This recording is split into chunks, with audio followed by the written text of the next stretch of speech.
All right, this is the very last chapter of the book. Chapter 30. Apparently, I could not count. I just want you to know. I don't know about myself. Okay, talking about turtles. The reservation is beautiful. I mean it. Take a look. There were pine trees everywhere. Thousands of ponderosa pine trees. Millions. I guess maybe you can take pine trees for granted. They're just pine trees, but they're tall and thin and green and brown and big. Some of the pines are 90 feet tall and more than 300 years old, older than the United States. Some of them were alive when Abraham Lincoln was president. Some of them were alive when George Washington was president. Some of them were alive when Benjamin Franklin was born. I'm talking old. I've probably climbed like 100 trees in my lifetime. There are 12 in my backyard, another 50 or 60 in the small stand of woods across the field, and another 20 or 30 around our little town, and a few out in the deep woods. And that tall monster that sits beside the highway to West End past Turtle Lake. That one is way over 100 feet tall. It might be 150 feet tall. You could build a house using just the wood from that tree. When we were little, like 10 years old, Rowdy and I climbed that sucker. It was probably stupid. Yeah, okay, it was stupid. It's not like we were lumberjacks or anything. It's not like we used anything except our hands, feet, and dumb luck. But we weren't afraid of falling that day. Other days, yeah, I'm terrified of falling. No matter how old I get, I think I'm going to always be scared of falling. But I wasn't scared of gravity on that day. Heck, gravity didn't even exist. It was July, crazy hot and dry. It hadn't rained in like 60 days. Drought hot, scorpion hot, vultures flying circles in the sky hot.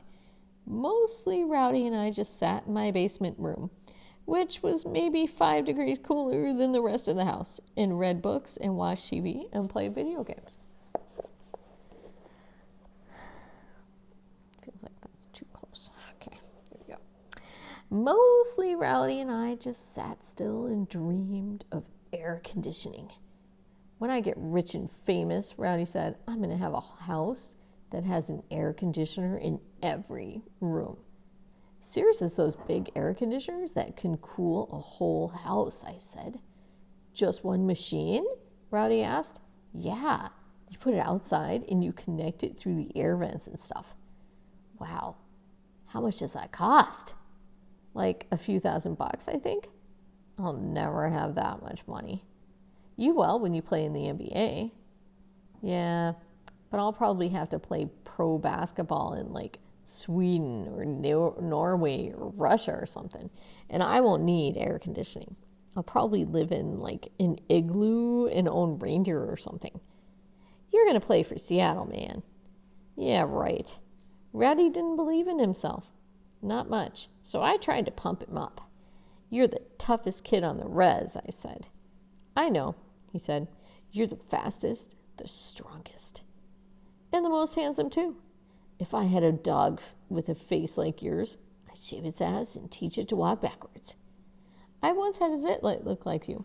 Then I popped it, and then it looked even more like you. This one time, I ate like 3 hot dogs and a bowl of clam chowder, and then I got diarrhea all over the floor, and it looked like you. And then you ate it, Rowdy said. Okay. We laughed ourselves silly. We laughed ourselves sweaty. Don't make me laugh, I said. It's too hot to laugh. It's too hot to sit in this house. Let's go swimming. Where? Turtle Lake. Okay, I said.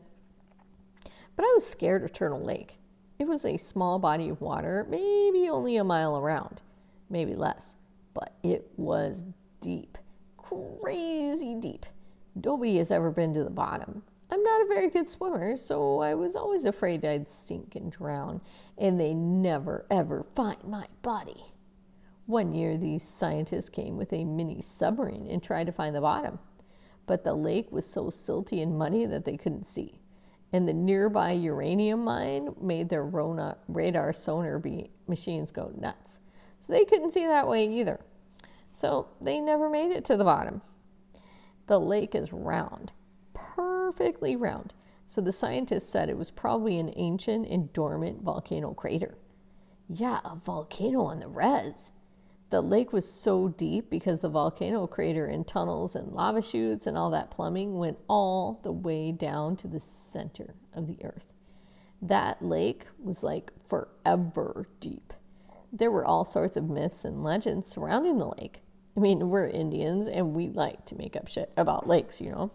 Some people said the lake is named Turtle because it's round and green like a turtle's shell. Some people said it's named Turtle because it used to be filled with regular turtles.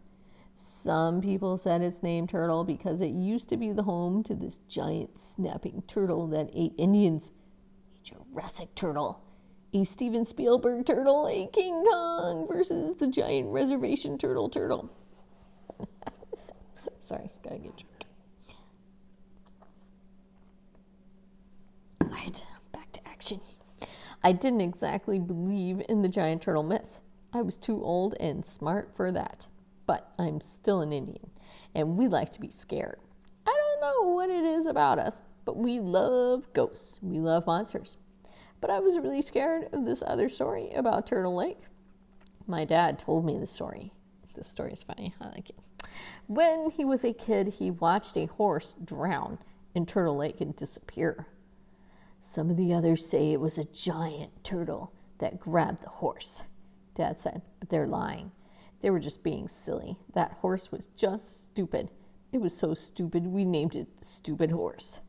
Well, Stupid Horse sank into the endless depths of Turtle Lake, and everybody figured that was the end of that story. But a few weeks later, Stupid Horse's body washed up on the shores of Benjamin Lake, 10 miles away from Turtle Lake.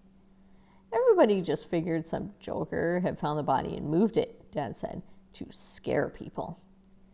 People laughed at the practical joke. Then a bunch of guys threw the dead horse into the back of a truck, drove it to the dump, and burned it. Simple story, right? No, it doesn't end there. Well, a few weeks after they burned the body, a bunch of kids were swimming in Turtle Lake when it caught fire. Yes, the whole lake caught on fire. The kids were swimming close to the dock because the lake was so deep. Most kids swam close to shore, and the fire started out in the middle of the lake, so the kids were able to safely climb out of the water before it all went up like a big bowl of gasoline.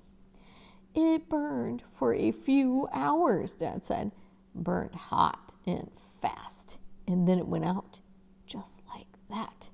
People stayed away for a few days. Then went to take a look at the damage, you know. And guess what they found? Stupid Horse. Washed up on shore again.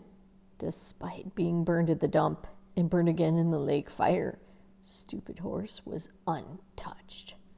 Well, the horse was still dead, of course, but it was unburned. Nobody went near the horse after that. They just let it rot.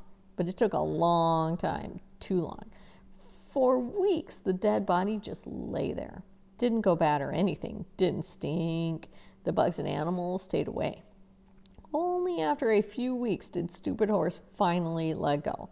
His skin and flesh melted away. The maggots and coyotes ate their fill.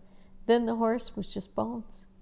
Let me tell you, Dad said, that was just about the scariest thing I've ever seen.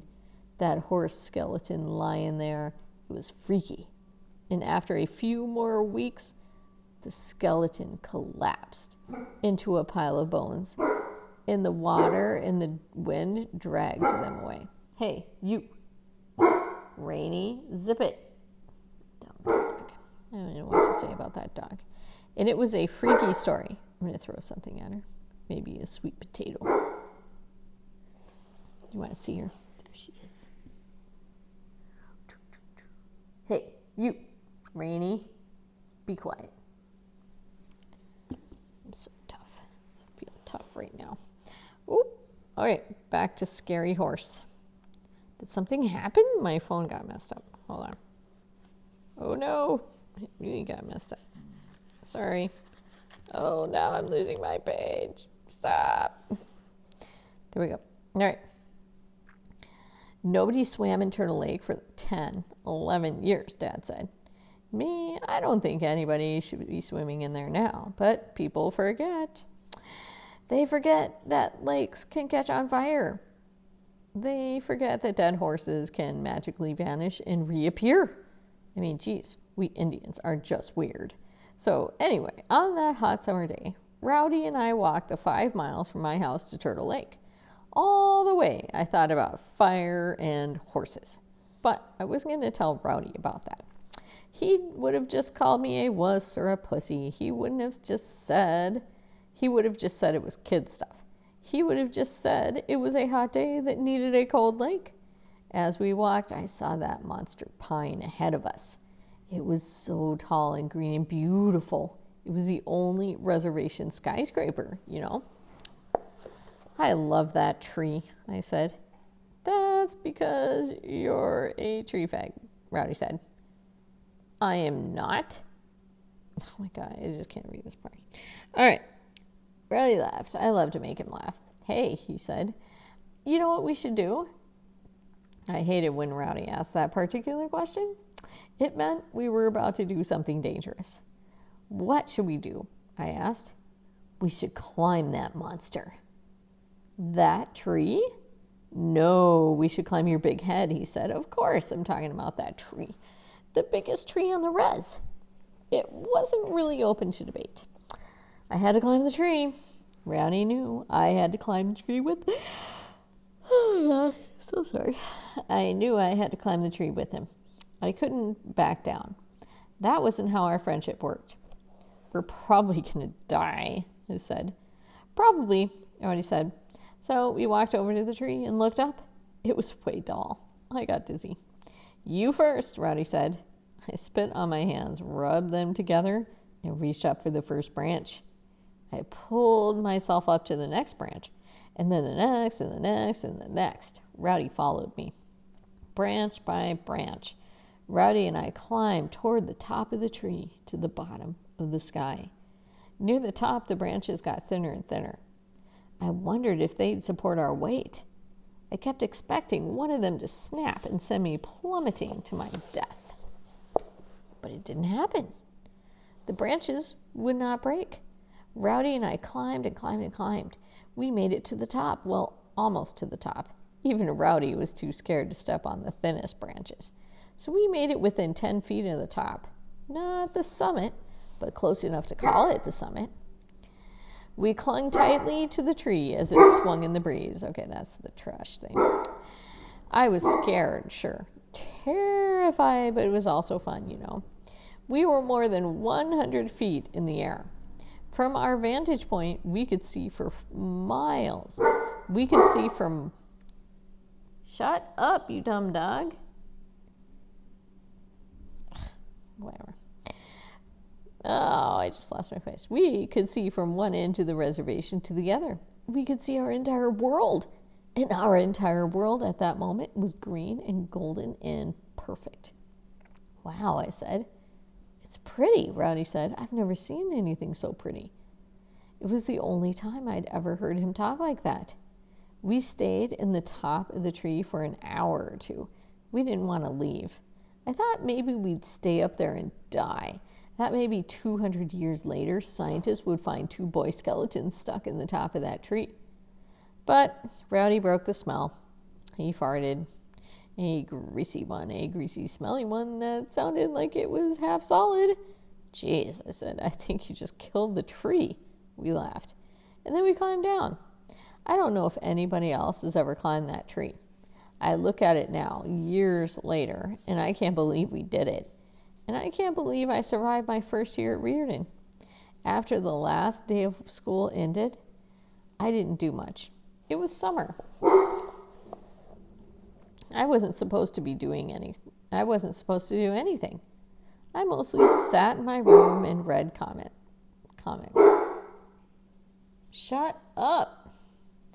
I missed my white friends and my white teachers and my translucent semi-girlfriend. Ah, Penelope. I hoped she was thinking about me. I'd already written her 3 love letters. I hoped she'd write me back. Guessing not. Gordy wanted to come to the res and stay with us for a week or 2. How crazy was that? And Roger, heading to Eastern Washington University on a football scholarship, had willed his basketball uniform to me. You're going to be a star, he said. I felt hopeful and silly about the future. And then yesterday, I was sitting in the living room watching some nature show about honeybees when there was a knock on the door. Come in, I shouted, and Rowdy walked inside. Wow, I said. Yeah, he said. We'd always been such scintillating conversationalists. That means just so exciting and interesting. Scintillating. I like that word. What are you doing here? I asked. I'm bored, he said. The last time I saw you, you tried to punch me, I said. I missed. I thought you were going to break my nose. I wanted to break your nose. You know, I said, it's probably not the best thing in the world to do, punching a hydro in the skull. Ah, shoot, he said. I couldn't give you any more brain damage than you already got. And besides, didn't I give you 1 concussion already? Yep, and 3 stitches in my forehead. Hey, man, I had nothing to do with those stitches. I only do concussions. I laughed. He laughed. I thought you hated me, I said. I do, but I'm bored. So what? So you want to maybe shoot some hoops? For a second, I thought about saying no. I thought about telling him to bite my butt. I thought about making him apologize. Shut up, Dave. But I couldn't. He was never going to change. Let's go, I said. We walked over to the courts behind the high school. 2 old hoops with chain nets. We just shot lazy jumpers for a few minutes. We didn't talk. Didn't need to talk. We were basketball twins. Of course, Rowdy got hot, hit 15 or 20 in a row, and I rebounded and kept passing the ball to him. Then I got hot, hit 21 in a row, and Rowdy rebounded for me. You want to go one-on-one? Rowdy asked. Yeah. You've never beaten me one-on-one, he said. You pussy. Yeah, that's going to change. Not today, he said. Maybe not today, I said, but someday. Your ball, he said, and passed it to me. I spun the rock in my hands. Where are you going to school next year? I asked. Where do you think? Right here, where I've always been. You could come to Reardon with me. You already asked me that once. Yeah, but I asked you a long time ago, before everything happened. Because we knew stuff. Before we knew stuff. So I'm asking you again. Come to Reardon with me. Rowdy breathed deeply. For a second, I thought he was going to cry. Really. I expected him to cry, but he didn't. You know, I was reading this book, he said. Wow, you were reading a book? I said, mock surprised. Eat me, he said. We laughed. So anyway, he said, I was reading this book about old-time Indians, about how we used to be nomadic. That means they moved around from place to place, following animals. Yeah, I said. So I looked up nomadic in the dictionary, and it means people who move around, who keep moving in search of food and water and grazing land. That sounds about right. I'm yelling. Okay. Well, the thing is, I don't think Indians are nomadic anymore. Most Indians, anyway. Nope, we're not, I said. I'm not nomadic, Rowdy said. Hardly anybody on this res is nomadic, except for you. You're the nomadic one. Whatever. No, I'm serious. I always knew you were going to leave. I always knew you were going to leave us behind and travel the world. I had this dream about you a few months ago. You were standing on the Great Wall of China. You looked happy, and I was happy for you. Rowdy didn't cry, but I did. You're an old-time nomad, Rowdy said. You're going to keep moving all over the world in search of food and water and grazing land. That's pretty cool. I could barely talk. Thank you, I said. Yeah, Rowdy said. Just make sure you send me postcards, you jerk. From everywhere, I said. I would always love Rowdy, and I would always miss him, too. Just as I would always love and miss my grandmother, my big sister, and Eugene. Just as I would always love and miss my reservation and my tribe. I hoped and prayed that they would someday forgive me for leaving them. I hoped and prayed that I would someday forgive myself for leaving them. "Aw, man," Rowdy said, "stop crying." "Will we still know each other when we're old men?" I asked. "Who knows anything?" Rowdy asked. Then he threw me the ball. "Now quit your blubbering," he said, "and play ball." I wiped my tears away, dribbled once, twice, and pulled up for a jumper. Rowdy and I played one-on-one for hours. We played until dark. We played until the streetlights lit up the court. We played until the bats swooped down at our heads. We played until the moon was huge and golden and perfect in the sky. We didn't keep score. The end.